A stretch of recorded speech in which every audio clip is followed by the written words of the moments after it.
Time to take our first extreme trip. Let's go.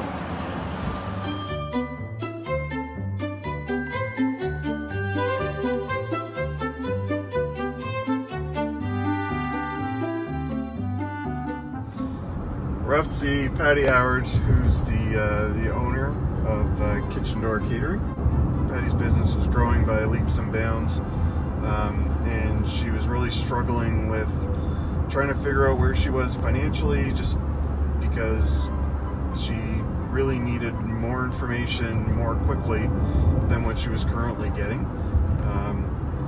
So she turned to me and said, "What do I need to do? How can I do this?" And I said, "Well, why don't you come on board with us, and we'll try and get things all straightened out."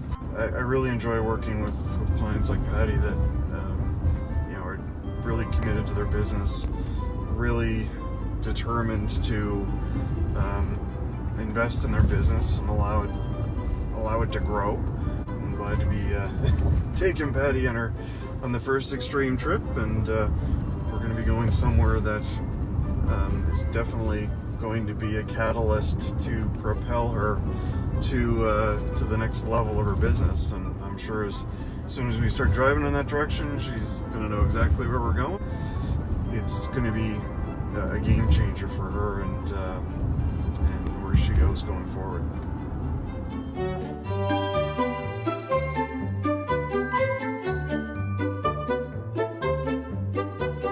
Ready? What are we ready for, Keith? We're going on a drive. Let's go. Where am I going? I'm trying to figure this out. You're going to find out. Come on. Let's go. You ready for your extreme trip? Extreme trip. Part 1 with Patty. Is the microphone working there, Adam, or what? Yes. Not like I need a mic. No. Mike, he always tells me I don't need a mic. Hardly Really, know. at any level, when I'm doing things with Adam, I don't need a mic. So I was watching Chit Chat Shop last night, and well, needless to say, because you were talking about me and I was texting you, but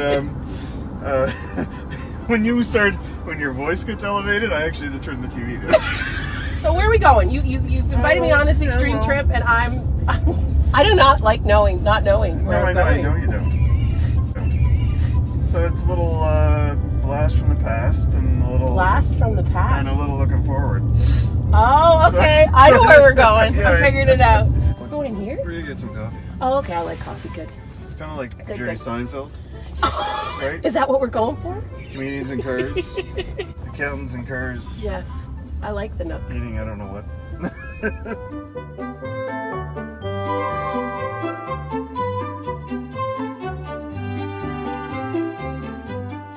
So We got our coffee. we got Good a to go. coffee, yeah. Yeah. So I guess we're coming up on a place that we kind of, well, I guess didn't get your start, but near your start. No, it really was my start. Was it? Yeah, when I started, I didn't know what the market was gonna do. Like, I didn't know if people were gonna like my catering or if they had any interest in what I was providing, but I had this idea that I wanted to cook food for people, and I really kind of thought I'd be like a part-time caterer and like a part-time, full-time mom, like, cater a couple events on the weekend and everything would be hunky-dory and stay home with my kids during the week.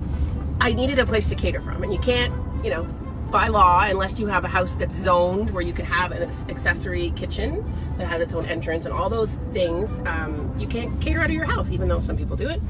I looked at a bunch of places, but I didn't have any business, so I didn't want to rent a place because I didn't know the volume of business. So thankfully to some lovely family members, I was able to come up with some funds, and we purchased that commercial building. It was 1376 or 1378. Bedford Highway, and I put in this tiny microscopic kitchen that literally was 150 square feet, and I rented out the rest of the building to another tenant. And so what it allowed me to do was sort of start my business and figure out what I needed without all the extra overhead. So the rent from the other tenant sort of covered all the expenses, and that's what I did. And truthfully, it was a smart move, because I discovered soon after that there was a need for catering and for the style of catering that I provided, and that I could kind of make a go at this and kind of, kept the vision alive. And yeah, so I was there for a year and a half. I owned the building for 5 years, but I was there a year and a half. And then really we blew up really quickly, and we couldn't cater out of 150 square feet. And I had my second child at that point, or was pregnant with my second child, and so we ended up signing on at Blue Water and expanded and grew the kitchen that way. And that was early days. So I think I was like year 2 when we signed on. There's KitchenDoor truck right there. There's KitchenDoor truck right there. Hi, that's Alina. It's a busy day. They've got like 20 some odd deliveries. I was like, gee, are you sure you don't need my help? We can do an extreme delivery. They're like, no, we're fine. We're fine. Right? I had my uncle, who's a retired businessman, who would say, so how you doing? Like, how's the business doing? I don't know. It's good. Like, people like the food, and you know, I've got a little bit of money in the bank, so it was good. Like, I thought this is working, and soon discovered that it wasn't. It was not working, and especially since when we moved to Blue Water, you know. You know, we had to spend a lot of money. We had to hire some new people, and it became very apparent that I needed to make sure that I understood the numbers and knew how much cash I had and where I could sort of forecast. And yeah, those early years at Blue Water were a bit painful because I didn't have any of those processes in place, and it showed me how much I needed help. Yeah, I was desperate for help, and there was a project, the first project we worked on, remember? The one that we ended up not doing because you showed me the numbers, the reality of life. This is not going to work, Patty. Run far away. Run from this. And so that was my first moment with Stream and with Keith that was like eye-opening. Like, wow, we figured this all out on paper first. All of the planning, all of the costing, all of the forecasting. And it was like light bulb for me. That, wow, knowing these bits of information and being able to manipulate a model that way can really help you succeed in your growth and do it properly. And so anyway, that project didn't happen, thankfully. And really, since then, Keith has always been with us. It's been a totally different way of operating the business. And I will tell you, any small business owner, most of them have been in my shoes before, that you need somebody like Keith or Stream to really help you, unless you have in-house, which most people don't have in-house because they're small, they can't afford it. But yeah, you need somebody that can tweak those numbers and really not kill your dream at the same time, right? Not be the dream crusher. I like pouring cold water on things. So what was your craziest like moment with me where you were like, this lady is nuts? No, I don't think I've ever really had she's a lunatic? I don't think I had she's a lunatic moment. You know, do I think you're a visionary and do you think you push the limits of yourself and the company? Yeah. And everybody around me? But within reason, right, you're always looking at the risk. And I always sort of tell you tell me what I think the risks are. I look at that differently now because I didn't always look at the risk in the beginning. I just saw the vision, so I just kind of forged ahead. And I didn't analyze the risk like we do now. You always need to sit back and say, how am I going to get screwed? That's true. You said that to me before. And it's just trying to figure out how every way, some way, is going to screw you. Yep. They say business is a balance of risk and reward, and for sure it is, right? Most people just focus on the reward part, but it's the risk side that crushes dreams. That's right, dream crusher. So we're on right, and you're going to go left here on Wilkinson, and Higney is your first right up here.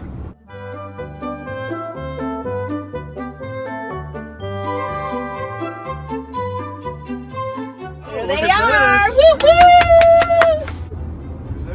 It's really weird to look at the building on the plans and then come here and see where it is because it's totally different than it looks. Wow, they dug up a lot of rock. They have to regrade and then, they're doing a great job. Look at that.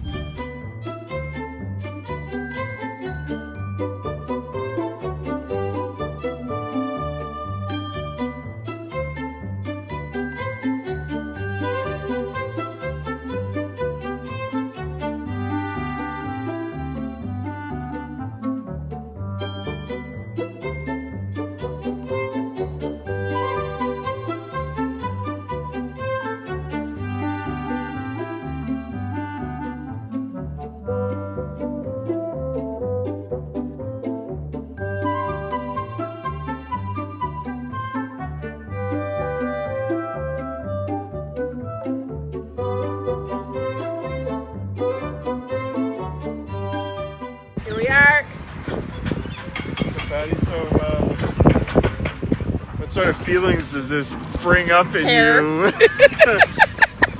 Total terror. No, I mean it's been a long road, but it's also only been like 7 or 8 years. So the team is going to be so excited. I mean, to have a kitchen that they can fully operate in, that's professionally designed and that makes perfect sense and makes us more efficient and just makes everybody's job easier. We have been dying, bursting, like our freezer space, our fridge space. We can't produce the way that we need to produce, and so this is going to be awesome for them. I'm really excited. I'm excited for myself. I really am, but I'm really excited for the team because they have worked so hard this last, 4 or 5 years to get us here through all the growth, and now they're going to get to take part in an awesome new space that they're going to be so proud of. You've kind of capped yourself with growth in your current spot, right? So this is going to quadruple more. Let's hope. No, we really, there is certainly risk in this, in moving, but we really looked at it and said, okay, what is the 10, 15-year plan? Like, where can we go? And this kitchen and this space is going to allow us to quadruple, it or more. Yeah. We can become so much more efficient and produce so much more out of this location and really, keep the handcrafted scratch kitchen going, which is really what we're known for and what we do. So, yeah, it's. I can't wait for the buildings up, though. Once the building's up, I'll get it. Like, the rock's moving. It's progress, but. And if you want to be our neighbor, there's other spaces for lease in the building. Like the one we're standing at? Well, no, yes. But in the building, we've got 20,000 square feet. If you want to be right next door to all the good things Kitchen Door, come on out. Yeah. Yeah. The more the merrier. The more the merrier. The more the merrier. There's one of your soon-to-be neighbors, new Soon-to-be neighbors. neighbors. So what do they do, InterTalk? So, the president of InterTalk, Chris, is a neighbor of mine. Oh, okay. So they actually do dispatch systems for like 911. And they won Export Business of the Year last year here in Nova Scotia. Wow, cool. And your big blue neighbor. My big blue neighbor, which is great. It's bad for Ted Tupper, my husband, because it's so close to work. Hattie will be coming home once a week with some IKEA goodies. Yeah, the reason I want to do these is, ultimately I like engaging with business owners and understanding their businesses just as much as my own. And you understand mine better than me sometimes. But some accountants just want to do year ends and tax and see clients once a year, and I'm not into that. I would blow my brains out if I did that all the time. That's why I started Stream, because I thought business owners needed help, and I thought we could help, and I thought that they really needed someone that was with them 12 months of the year and got long-term relationship. Got to know their business almost as well as they do. If as a business owner and going through all the hurdles and building something from literally nothing. Literally nothing. What would, if you had to give someone your 2 cents as to what things they need to consider or think about if they're starting a new business or in business now, and what would be one piece of advice? One piece of advice that you would tell somebody. Oh, great question. I would say one of the things I've learned, and this was a learned skill, was to surround yourself with people that know what they're doing. Because there are things that I'm really good at. I'm great at visioning the business. I'm really great at sort of directing where we're going and focusing on all the opportunities. I'm not as good in the operational management of the business, from a team management and that kind of thing. So I brought Ginger in. Ginger's our ops manager. I was not great necessarily at the financial piece, so I brought you in. I needed help with social media, so I brought Adam in. So I have really learned to look at where I'm not as strong and find people to complement that or with that skill set that I can bring to the table. And that's hard. It's certainly hard in the beginning because it costs money, right? You have to spend money to make money. And part of that is really help me and help Kitchen Door is by bringing those people on has made the growth easier, and it's also provided a support system, right? So when I'm in the throes of my sorrows because I'm like, oh, I don't have cash flow this month, I call you and you listen to me, and it make you feel worse. You make me feel worse sometimes, and then you make me feel better. But just even having those support mechanisms and supportive people that understand and say, okay, it's not the end of the world. This is where we can shift, and this is where you need to focus. And same thing with whether it's social media or whether legal. Like, you set me up with a new lawyer, and they're great. They're helping me with a bunch of stuff. So all of those things, I think you need to find people that get you, that understand you, and want to support you, and just are good people. Like we were talking about the Hermit Group. They're great people. They supported me, and they're real, and they get it, and it's just so important, because it can be really lonely. We've talked about this as a small business owner, when you don't know what to do and you are at the end of your rope. And that happens a lot in the growth phases. It still happens to me sometimes. It's really important to have that network of people, and it turns into, hopefully, you get new clients out of it, or you meet more people and you extend your network, and same with us. So that's what I would say. To add to it, I think, is you need to find competent professionals that are on the same, I'll put it, wavelength as you. Yeah. With the same, I'll call it, morals, beliefs, view of the world, and your business.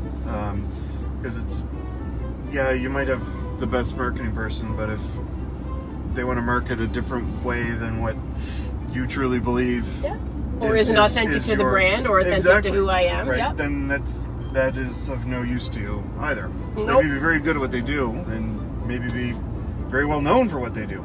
Or you could have a numbers person that doesn't necessarily do the numbers the way that you think they should be done, or could cut some corners, or do, you know what I mean? There's a whole, they have to be similar to your core value. Yeah, and be engaged, and really beat to the same drum. I have a question here. Yes. We're back in Bedford. We're getting back to the Kitchen Door. What makes this trip so extreme? You just wait till you see your invoice next month. Oh! Badness all the way around. No, I think this is good. I like this. I'll do another one sometime. No, because Adam said we're going to call it Stream Trips, and I said no, it needs to be a little bit more extreme. The accountant that's actually pushing the social media guy to actually embellish a little bit more. Go figure. Well, I love it. These extreme trips, we're highlighting a lot of our partner clients that you get to understand the trials and tribulations of when they get into business, and how they get into business, and why they get into business, and their successes and their failures, and all that stuff. It's awesome. Yeah, that's the whole reason for all this. And well done. Look, we're right back to our home for the next few months.